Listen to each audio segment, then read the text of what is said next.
मानना पड़ेगा। मतलब जिसको कोविड है वो 15 गोली दिन में खाएगा और जिसको बचना है वो 8 गोली दिन में खाएगा। इनकी कंपनियां गोली बनाती जाएगी, जनता उसको खाती जाएगी। कितने ही राज्यों में इस कंपनी के नाम पे एफआईआर दर्ज हुई है और वो कंपनी खुले आम मंच लगा के कोरोना की दवाई बना के अपने आप को गौरवान्वित महसूस करती है। न इनके पास कोई सरकारी दस्तावेज है, न इन्होंने ट्रायल की कोई जानकारी सरकार को दी है, न इनके पास कोई वैध लाइसेंस है इस दवा का। उसके बावजूद किस तरह से ये लोगों के स्वास्थ्य के साथ, उसके जान के साथ खेल रहे हैं केवल कुछ पैसों के लालच में।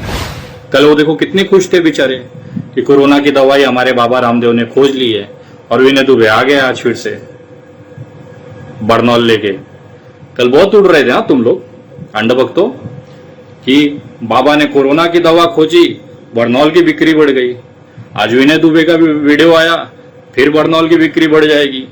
और अगर जिसके पास बरनौल ना हो वो कृपया करके पानी का डब्बा लेके उसमें बैठ सकता है, आपको आराम मिलेगा। 2-4 घंटे तो लगेंगे क्योंकि आज बहुत तबीयत से होने वाली है।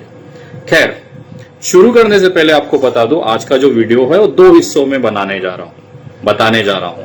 पहले हिस्से में आपको हुआ क्या वो बताता हूं, क्या खेल था, और दूसरे हिस्से में इसकी तैयारी के बारे में मैं बता रहा हूं जो आपकी आंखें खोल देगा। खास करके हिंदू भाई इसको जरूर देखें क्योंकि सबसे बड़े बेवकूफ चूतिया तुमको ही बनाया जाता है इनके द्वारा। एक्चुअल में जो सरकार है वो बैकएंड में मुसलमानों को चारा बनाता ही है, लेकिन असली शिकार जो होता है वो हिंदू होता है। कैसे होता है मैं आज आपको बताता हूं, जरा देखिएगा। मानना पड़ेगा। मतलब जिसको कोविड है वो 15 गोली दिन में खाएगा और जिसको बचना है वो 8 गोली दिन में खाएगा। इनकी कंपनियां गोली बनाती जाएगी, जनता उसको खाती जाएगी। एक किट की जो कीमत है 545 रुपए है इंडिया टीवी के हिसाब से। डिलीवरी चार्जेस वगैरह लेके 600 रुपए के आसपास ही आपको पड़ेगा घर पहुंचा के। अगर इस देश में कोरोना का जो इस समय मार्केट में जो हिस्सेदारी है कोरोना से संबंधित प्रोडक्टों की वो 25% तक है। मतलब अगर 100 करोड़ की आबादी में 25 करोड़ लोग ये दवा की खरीदारी करते हैं 600 रुपए के हिसाब से, तो आंकड़ा जाता है 15,000 करोड़ रुपया। मतलब आपदा को धंधा कैसे बनाना है, आपदा को अवसर कैसे बनाना है, ये बाबा रामदेव जी से कोई सीखे। और ये कोरोना की दवाई बनाएंगे। मतलब सबसे हास्यास्पद बात तो यही लगती है, जो कंपनी ठीक से बेसन नहीं बना सकती, जो कंपनी ठीक से नमक नहीं बना सकती, जिस कंपनी के प्रोडक्टों में मिलावट की वजह से आज पूरे भारत के अंदर हजारों की संख्या में उपभोक्ता अदालतों में मामले चल रहे हैं, कितने ही राज्यों में इस कंपनी के नाम पे एफआईआर दर्ज हुई है और वो कंपनी खुले आम मंच लगा के कोरोना की दवाई बना के अपने आप को गौरवान्वित महसूस करती है। इनका जो असली चेहरा है वो ये है, देश भर में उनका जो हालत है वो ये है, ये हालत है इनकी।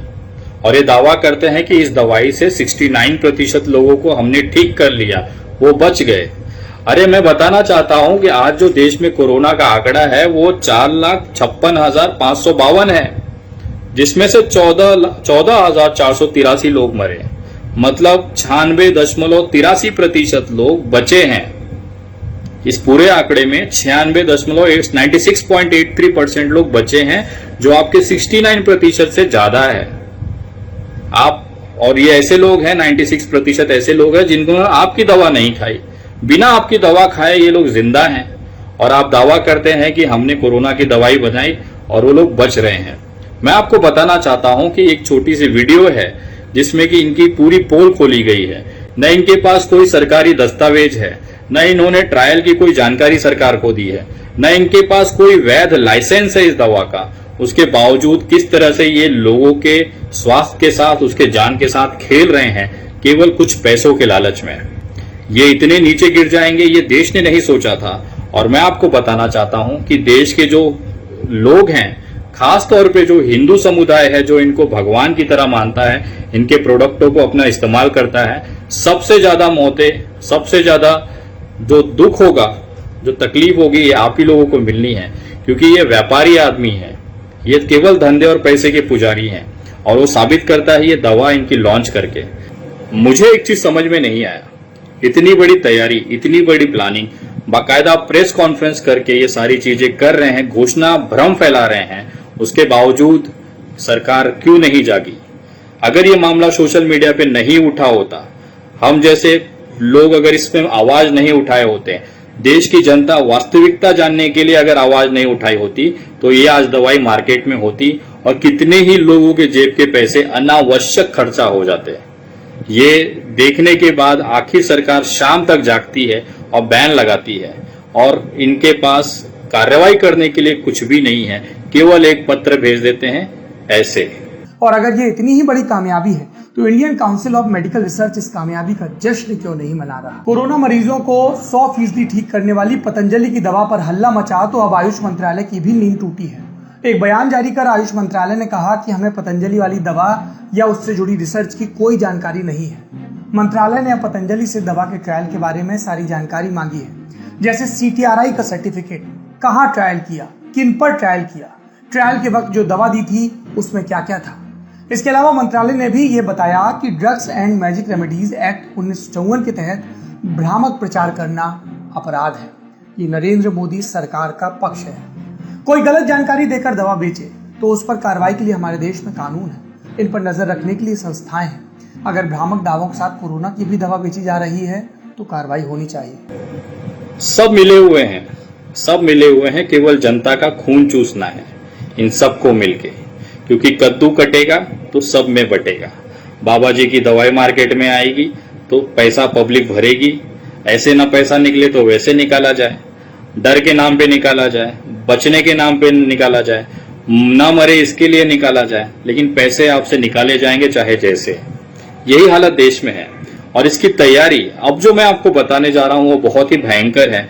खास तौर पे हिंदू समुदाय को ये समझना पड़ेगा कि इसकी जो तैयारी है वो पिछले 4-5 महीनों से की जा रही थी कि जितने भी भारत में साधु संत हैं या कथावाचक हैं या साध्वी हैं, उनको उस कदार उस छोटे से उस समाज से एकदम काट दिया जाए कि वो हकीकत भी बताएं तो लोग उसे गंभीरता से न लें, उसको सच न माने।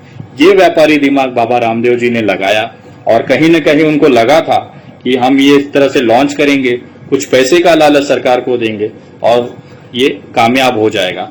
15,000, 20,000, 25,000 करोड़ रुपए का धंधा कर लेंगे कोरोना के नाम पे। लेकिन वो भूल जाते हैं कि देश में अभी भी पढ़े लिखे लोगों की तादाद काफी है। मैं मानता हूं अंधभक्त पढ़े लिखे नहीं है, वो 10 पैसे फेसबुक पोस्ट के लिए अपने देश को बेच देंगे, देश की जनता को वो मरने के लिए छोड़ देंगे।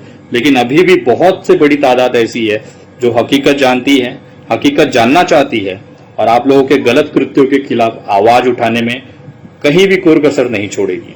और उसी का नतीजा है कि सुबह लॉन्च होता है, शाम तक बैन लग जाता है। और मैं चाहता हूं कि भारत सरकार इस पे उचित कार्रवाई करे। कोई भी आता है ऐरा गैरा, मैंने कोरोना की दवाई बना ली और देश को भ्रम डुबा के चला जाएगा, ऐसा नहीं होना चाहिए। और ये वीडियो को ज्यादा से ज्यादा लोगों तक पहुंचाएं कि लाला रामदेव, बाबा रामदेव किस तरह से देश को लूट रहा है, किस तरह से वो गंदे प्रोडक्ट बना के पब्लिक को बेवकूफ बना रहा है और जनता बन रही है। मैं तमाम लोगों से निवेदन करता हूं कि अगर आपके आसपास अगर आप समझते हैं तो इस कृत्य के ऊपर आप लोकल पुलिस स्टेशन में कंप्लेंट दर्ज कराएं। मैं अगले कुछ दिनों में इस तरह की जो कोरोना की भ्रामक जानकारी फैला के देश को गुमराह किया, अफवाह फैलाई, उसको लेके कानूनी प्रक्रिया के माध्यम से बाबा रामदेव के ऊपर FIR दर्ज करने का प्रयास करूंगा। जय हिंद।